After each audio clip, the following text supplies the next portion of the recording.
Hi there. Welcome back to the Great Ace Attorney Chronicles. Last time we left off with, well, the last episode kind of ended unexpectedly, and we've only got one more left. As you can see, it's the final chapter. I like how it goes episode 1, 2, 3, 4, and then final chapter. Not even just episode 5, just, yeah, final chapter. The Resolve of Ryunosuke Naruhodo, which is also what the game is called, so, well, the Resolve part anyway, so, I'm glad to see that's coming up again. Anyway, also the font, the text reminds me of fucking, Drive, if you've ever seen that movie. Good movie. But, anyway. Yeah, let's, start this bad boy.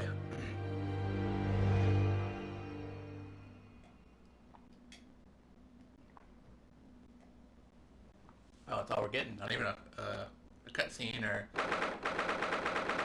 voiceover or anything fancy. Just right into it. Because we still got this last trial left to figure out what the fuck happened to old Gregson. Also,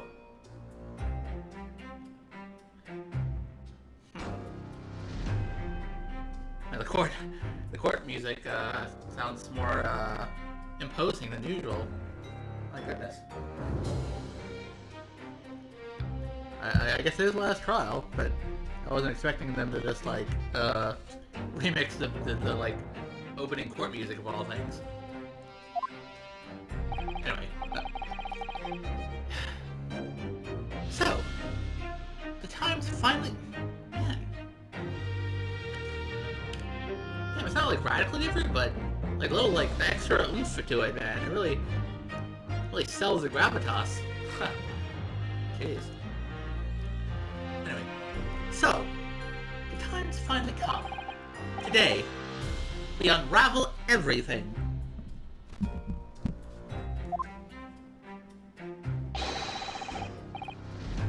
Man, what's wrong, Susato? You look a little down. I'll be counting on your support more than ever today, Mrs. Zato.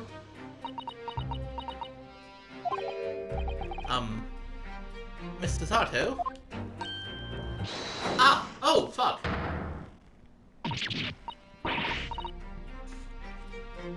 Oh well. I'm used to that by now. Oh no! What's the matter, Mr. Naruhodo? Nothing. I was just saying that I'll be relying on your support today, but... I'm so sorry. Of course. I know I can be rather incompetent at times, but... I shan't let you down. Oh, come on, you're never incompetent, Susato. You're the best judicial assistant in the world. I mean, even Ryunosuke agrees. Would you mind helping me to my feet, then? Oh dear, I'm really very sorry. Anyway, is something on your mind? Susato-san isn't her usual self at all. That's hardly surprising, I suppose.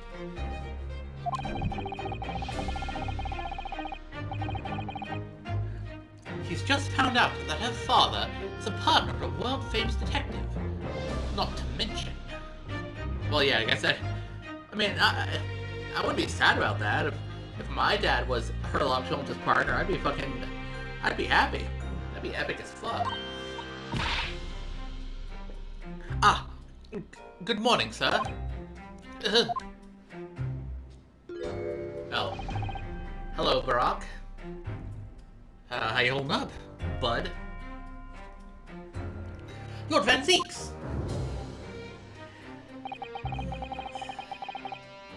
Oh god, I'm not getting used to this voice again. Thank you for all your efforts yesterday. What? Did I hear that correctly? Van Zeeks actually showing gratitude for me? What? Oh, no, nothing. Just, I hope we can clear things up today. I really can't make this man out. His face says, I hate you, but his words are almost jovial today.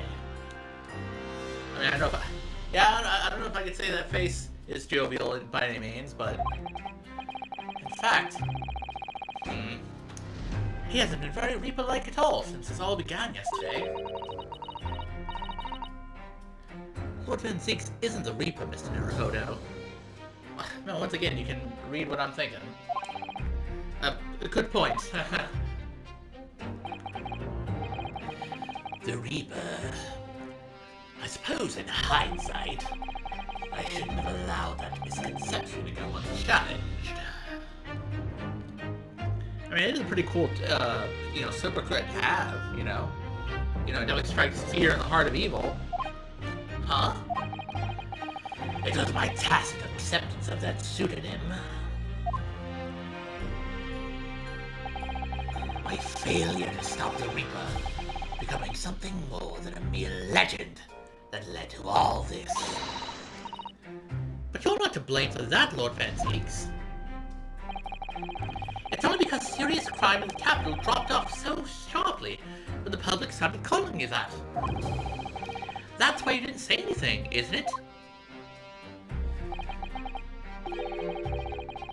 To be frank, I'm not sure that was the sole reason. What do you mean? There was a rumor at the time that the Reaper was really the ghost of my late brother. Huh? That having been slain by that evil killer, Clint's restless spirit returned as some sort of demigod. I mean, that is the stuff of ghost stories, admittedly. To wield a deadly blade of justice, where I, by dint of the law, could not. Yes, we've heard that story too. When I lost him,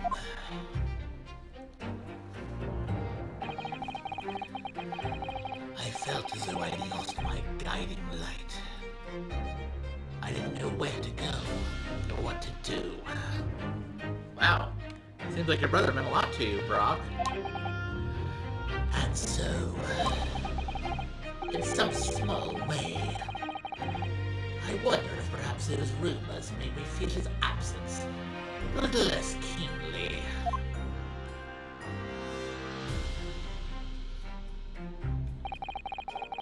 Wow. More like Barack Van Angst instead of Barack Van Zeeks. Even if I knew it was just an illusion. Just some nonsense conjured up by an over-imaginative public. It was obviously extremely important to you. Lord Clint Van Zeeks. Well, what's important now is uncovering the truth. That's all that matters. I know that you didn't take anyone's life. And I intend to prove that beyond a shadow of a doubt in court today.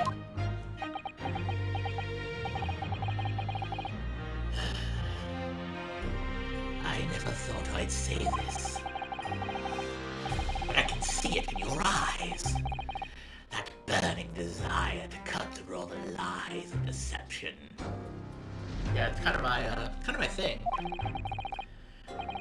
I can't deny it any longer. You are a lawyer of absolute integrity. Aw. Thanks, Barrick. It's really nice coming from you. Especially coming from you, considering how your feelings about, you know, the Nibonese and whatnot. Thank you.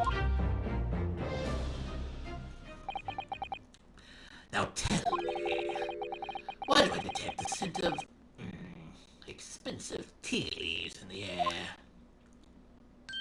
Oh, well, I guess we know the source of that. Oh, Iris, when did you get here? Oh.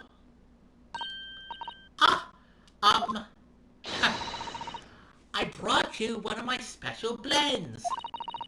Harry loves it. He says it helps him to clear his head.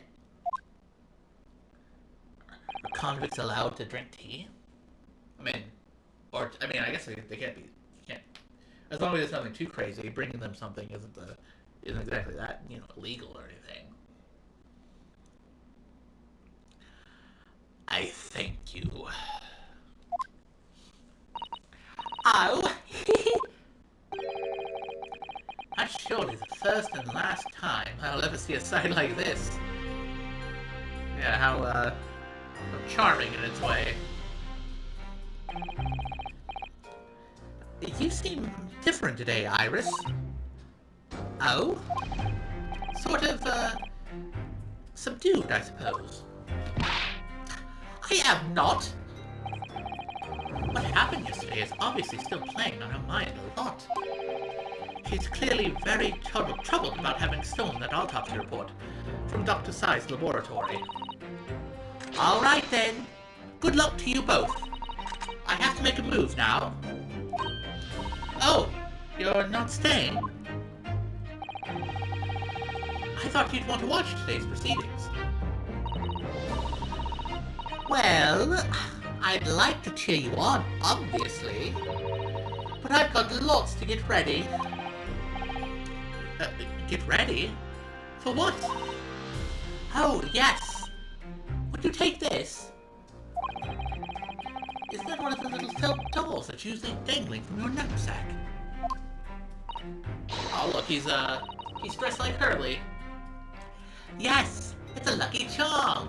A little Hurley that I made once. A Hurley? It looks more like a Hurley to me. And you shouldn't have kept that one in your head, Ryunosuke. That was really super clever. If, for some reason, you completely run out of options in the trial today, then just pull this little Hurley's ears as hard as you possibly can. What? Pull his ears? That's right. It's a way to bring good luck. I think you might need it. Is that a hint of something, or are you just worried that I'm going to fuck things up really badly somehow? I can't quite tell. But, sure, I'll take the Lucky Charm. They're a pretty decent cereal, you know?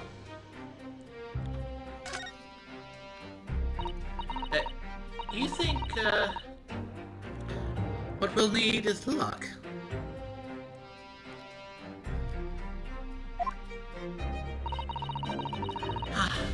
I just sneaked a peek inside the courtroom, and it seemed very different to normal. Yes, it would seem that a certain someone has decided to pull out all the stops.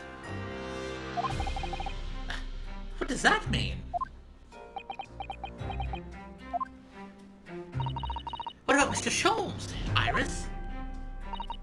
I don't know. He was out all night, and he hadn't come home by the time I left this morning. Oh, I see. Was Professor Mikoto out all night too, do you think, Mrs. Otto?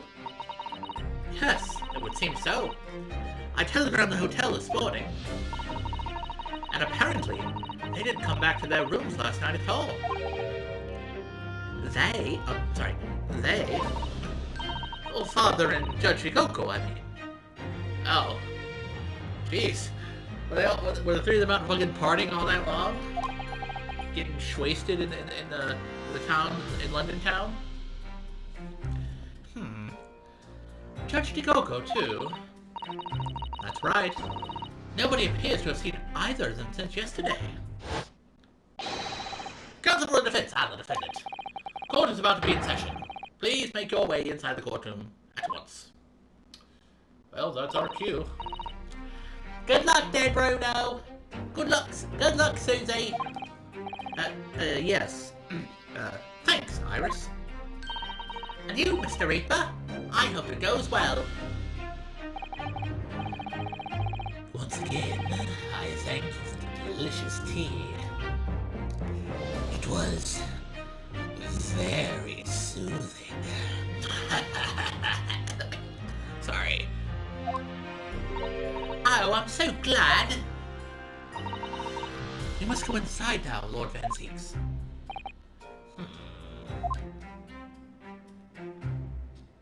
Indeed. Lord Van Sykes has always been the formidable prosecutor I've had to lock horns with in court. But not today.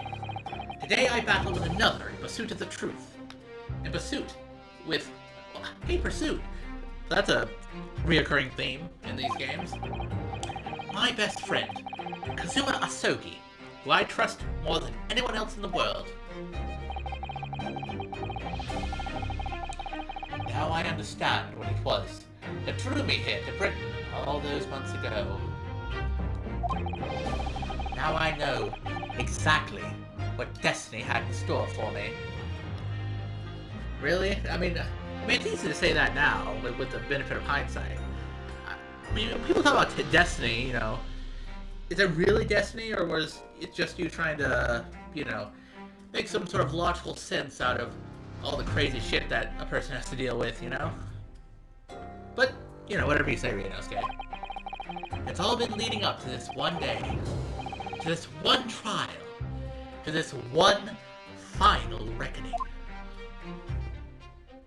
I mean, yeah, clearly it's a big deal regardless. So, let's get... No, sorry. Looks like Phoenix was a little excited. The 3rd of November at 9:30 a.m. in the Old Bailey courtroom.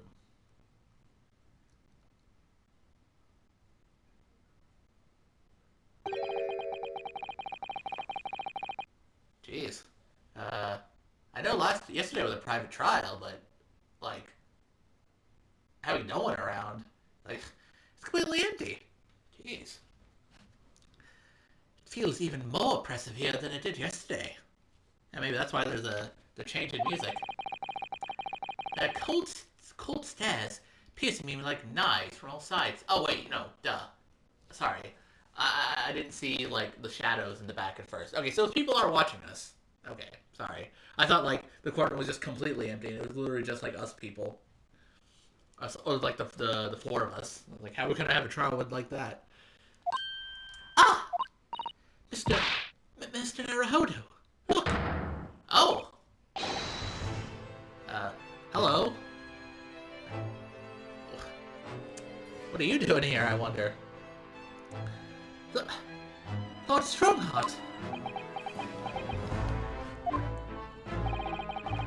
Cosima must have known beforehand. Oh. The ramifications of this trial now extend far beyond the murder of one Scotland Yard inspector. In fact, events have come to light that threaten to rock the very foundation of our country's legal system. I mean, I guess you are the Lord Chief Justice. I kind of assumed you were more like head of the prosecutors, but I mean, I guess you could be judge if you want. I mean, who's gonna stop you? The escape of a condemned criminal on the night of his execution. The subsequent unlawful shooting of the man. Oh yeah, the professor stuff. I don't want to say I almost forgot, but... Well, clearly, yeah, we gotta figure out the past and the present if we want to figure out the truth of what happened with all this shit. And the revelation that prison staff must have been complicit in the jailbreak. Oh yeah, that I do recall. Britain is currently hosting influential members of the judiciary from countries all around the world. It is imperative that we uncover the truth in these proceedings to avoid international embarrassment.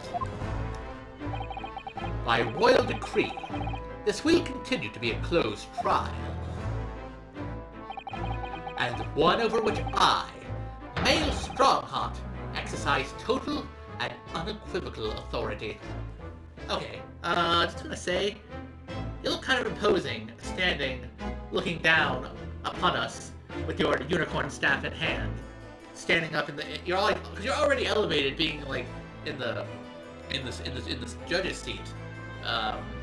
But yeah, you sure do strike an opposing figure, Mr. Strongheart. or Lord Stronghart. Also, if I could get rid of the text box, this would make a great thumbnail. if I could get it, or it wouldn't, give too much away. Oh Jesus!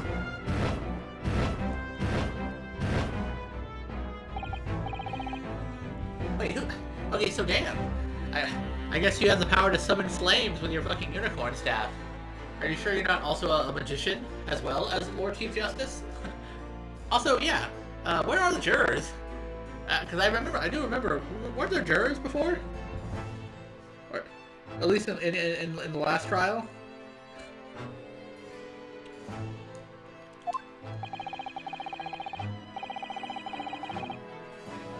As was the case in yesterday's proceedings, or did I forget? I might have forgotten. Those here present in the public gallery are distinguished members of our judiciary, assembled to bear witness to a fair judicial process. In other words, a collection of your acolytes, Lord Stronghart. Okay, damn. Way to be a little sassy. Brock, I'm not sure if you're quite in the position to have such sass.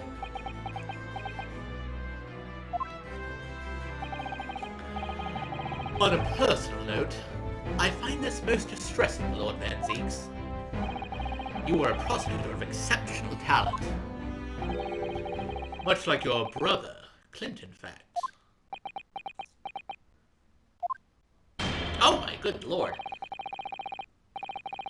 Okay, I guess your unicorn staff also serves as a gavel. Okay then. In the name of Her Majesty the Queen, I hereby declare this court to be in session for the trial of Barak Van Zeeks, who officially stands accused of murder. Okay, jeez. Oh. Are we just gonna keep getting fucking really grandiose music? Oh my goodness. Again, also, quite imposing. You standing like that, above us all, with the scales of justice behind you. Like, my goodness. And what about your final boss music? Also, again, it sounds really good. Like, I assume this is like a rearrangement or a remix of like the typical court themes and stuff. Again, I don't know every track by name. But, you do get used to hearing the same few tracks. So when something different stands out, then it does stand out. Counsel to the prosecution and defense. Are you in full readiness to proceed? The defense is ready, my lord. As is the prosecution.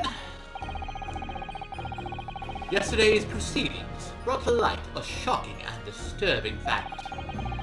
There was a side to the victim, Inspector Tobias Gregson, that was unknown to his superiors at Scotland Yard. Yes, he was carrying out operations in secret, which Scotland Yard knew nothing about.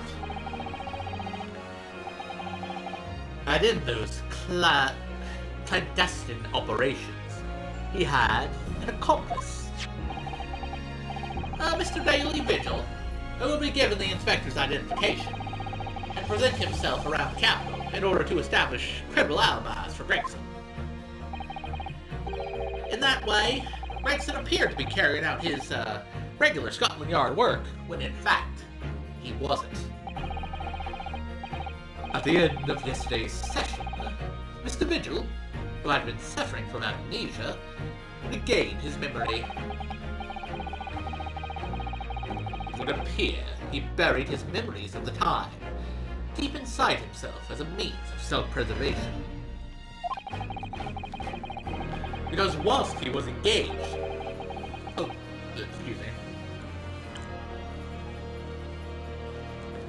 Because whilst he was engaged as chief warder at Barclay Prison, he abetted the convict's escape. You and your long-ass scroll. Mr. Vigil is currently recuperating at St. Sinners. He's recovered enough to give a signed statement about his movements on the day prior to the incident. He's formally admitted to posing as Gregson, whilst investigating the Red-Headed League. Which brings us to the crucial issue of the victim's time of death. Yeah, because we still don't know, right? Because, you know, it seems like Gregson's body might have been preserved or attempted to be preserved or something. So, yeah, figuring that out is going to be a tricky issue. The defense proposed yesterday a suggestion that the victim may have been killed one day earlier. This was based largely on the discovery that the victim's pocket watch had not been wound. The prosecution has something to report on that subject, my lord. Really? Go ahead, Prosecutor Asogi. I met once again with the coroner yesterday to discuss the issue. She confirmed that the defense's suggestion could not be ruled out. It's entirely possible that Inspector Gregson was killed on the 31st of October, the day before his body was discovered. Man, imagine being killed on Halloween. That's spooky stuff. I have here an updated autopsy report that includes the amended details. Oh no, Cousin was updated the autopsy report. Here I thought we were going to get the drop on him by updating it with our own, but I guess he was one step ahead of us. So unlike when Edgeworth updated the autopsy report, I think this is, you know, for our benefit actually. But the official opinion of the investigation team was made clear yesterday. The time of death was 5 p.m. on the 1st of November. There are indications of an attempt to disguise the real time of death, however. It seems that the natural decaying process of the victim's body might have been slowed by keeping it chilled. That's out of the question. There are no refrigeration devices in that part of London large enough to accommodate a human corpse. My lord, this is more than just conjecture. There's evidence to support the idea. We must investigate it thoroughly. Very well. The court will accept the new report as evidence. However, if this updated report is deemed to be accurate, it would give renewed significance to the movements of the victim on the day before the Fresno Street incident. It would, yes. Especially since, on that day, Inspector Gregson was using Mr. Vigil to cover up his real movements. It's conceivable that he was killed in the course of his secret activities. Do I sense that the prosecution has some information regarding those activities? Scotland Yard put an enormous effort into investigating that precise matter yesterday.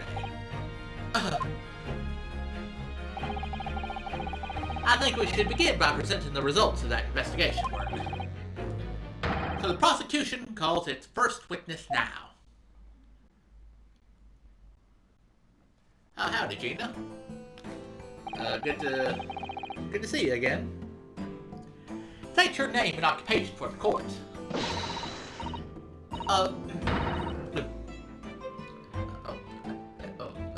Sorry, I gotta find the Cockney voice again. Inspector Gina Lestrade reporting. Representative of Scotland Yard.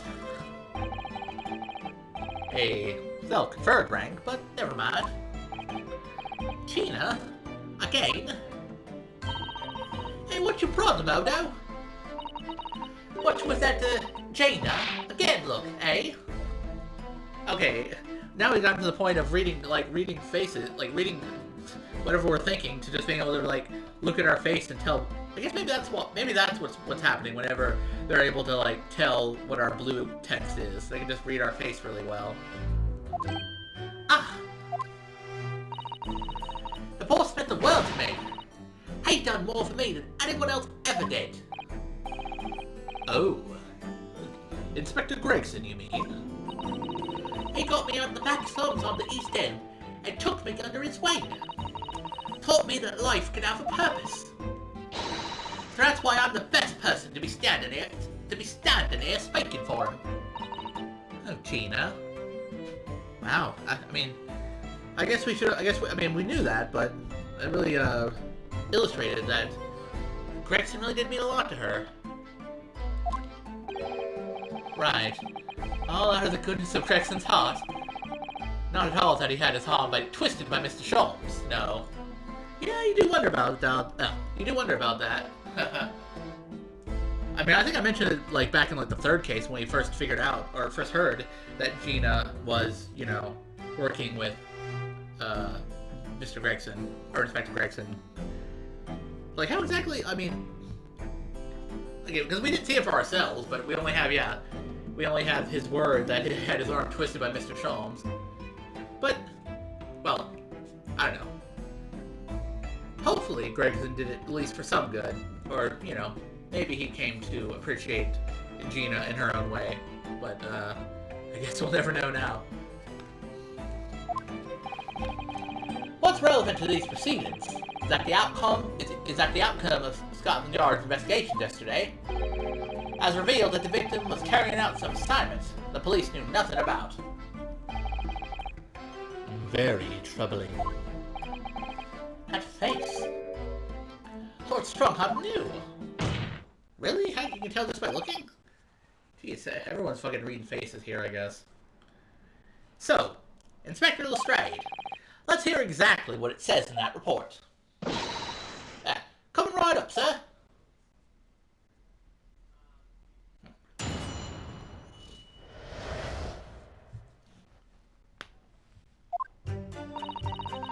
All Yard detectives are supposed to follow orders and investigate what they're told. But a little search of the boss's office turned up a notebook that had a load of secret meetings in it. According to that, the boss was looking into some smuggled goods dealings that day. Looks like it was a big job and all. But the coppers weren't on to it yet. What matters most is, his witnesses saw the Reaper at the place too. Oh. More witnesses, huh? Smuggled goods? I don't know, do I? I'm just telling you what was written in the book. Tobacco, tea, spices, medicines. Goods of all sorts flow to London by illegal channels from across the globe.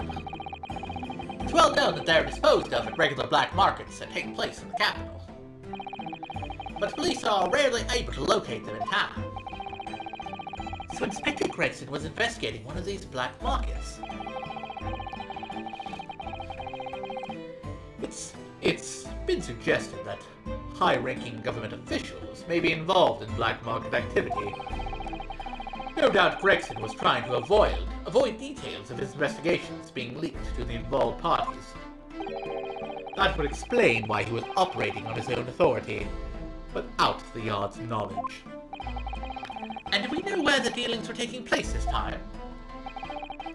In a particular room of a certain exclusive London gentlemen's club. And on the day in question, the accused is known to have been there. That's the conclusion of Scotland Yard's investigation into the matter. That can't be. You haven't heard anything about any of this. Yeah, great. Yeah, fucking Van Zeek can tell us about his, being in a gentleman's club. Members of the club have testified to it. There is no question.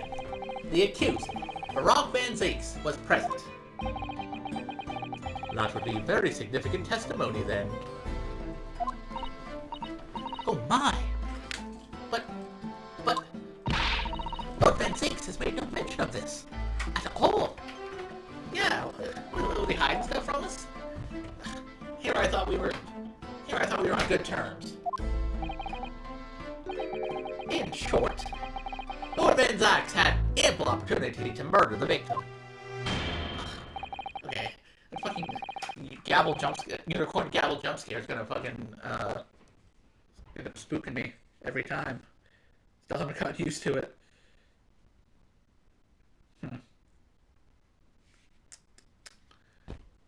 Anyway, very well then. Counsel for the defense, begin your cross-examination. Also, he looks so stern. I hope he's not mad. me in particular. I'm just doing my job, you know. But, alright, we've gotten to the cross-examination, and, well, honestly, I am tempted to just keep on going. I gotta be mindful of time and stuff, so I think I'm gonna have to wrap things up for now. In the next episode, we'll, cross-examine Gina, try and get some more details about, Gregson's movements, and also Van Zeke's movements, and also why he didn't tell us that shit. Like, come on, man, you gotta be honest with us, tell us everything. Like, even though, I gotta admit, Van Zeke didn't seem the type to be, occupy a gentleman's club, you know. Then again, it's been a while, but I remember him saying that he was investigating Gregson as well, so maybe that's why he was there. But how would he know where Gregson was if no one else knew where Gregson was? Well, anyway, that'll be for the next episode next time, and so on and so forth. Until then, though, I'll see you around.